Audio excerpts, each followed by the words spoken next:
You're listening to a classic business podcast as heard on Classic 102.7. 102.7.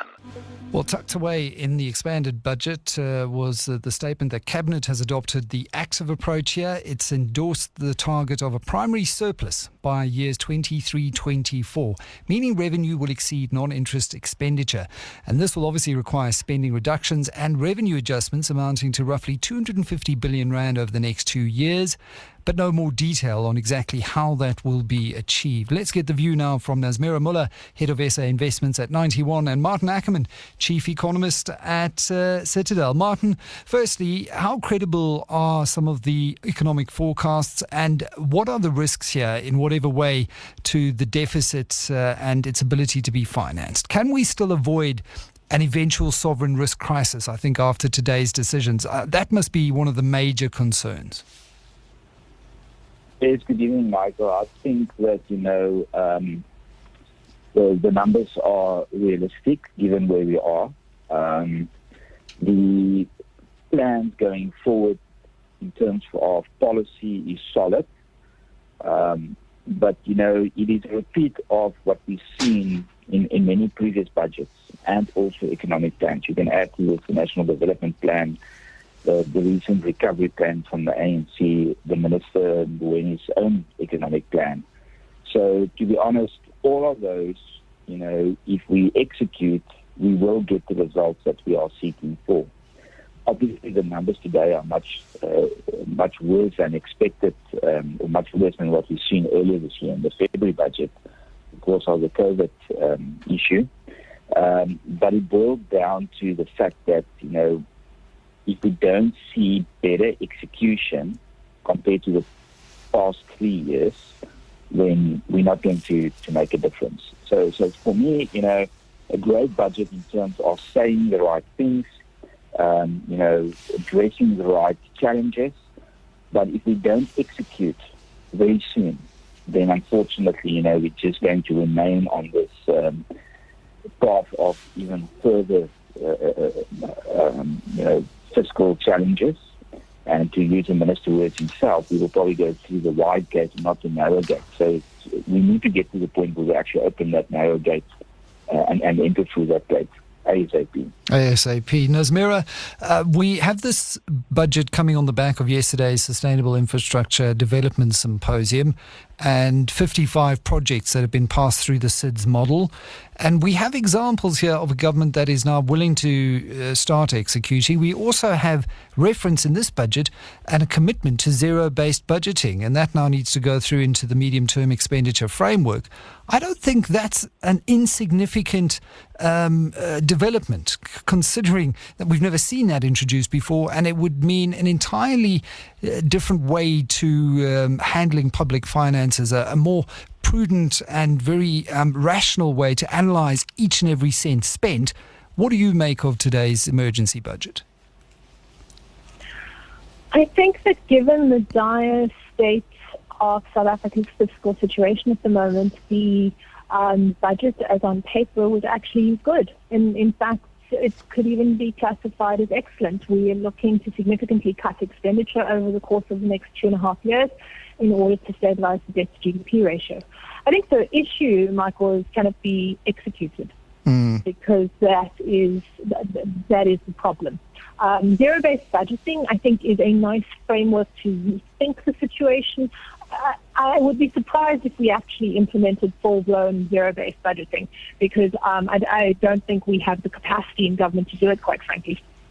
But I think this idea of there are no sacred cows is really important.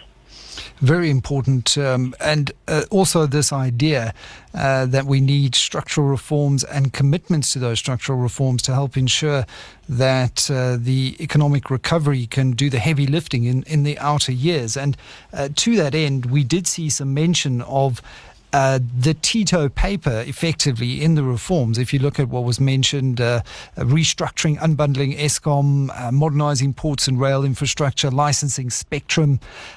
Does all of that signal to you that Tito's paper has now been largely accepted and there's no more infighting inside the ruling party over whether or not it wants to cherry pick parts of it?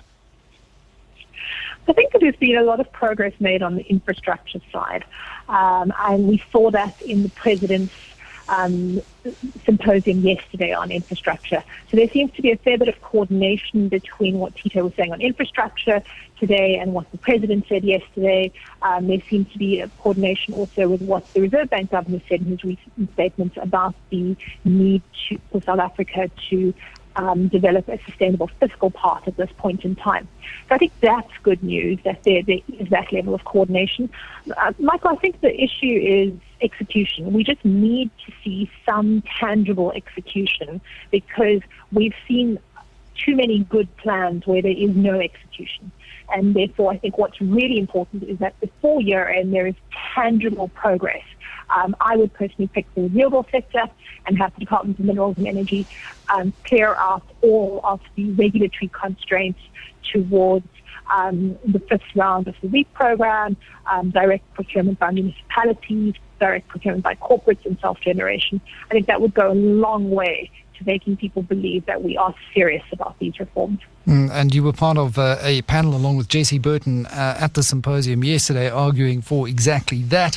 The chatter on the various WhatsApp groups that I'm on they were less than enthused with some of the deadlines pushed back to the outer limits on bid window 5. Maarten, just to get your final comment here, does the overall impact of this budget speech generate confidence and certainty and credibility about South Africa's future economic direction?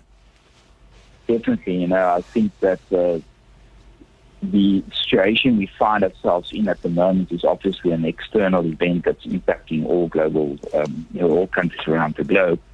But since the minister, when he took over, just, how he talks, how he presents, even, putting the plans on the table, which from an economic point of view makes a lot of sense. It's another debate to say, well, some of those being executed. But I do think he's slowly building, more confidence in the fiscal process. And, the scenarios that he laid on the table today, the passive approach versus the active one, clearly, we will see those results not in this year or next year. It will be, a little bit of a longer-term process.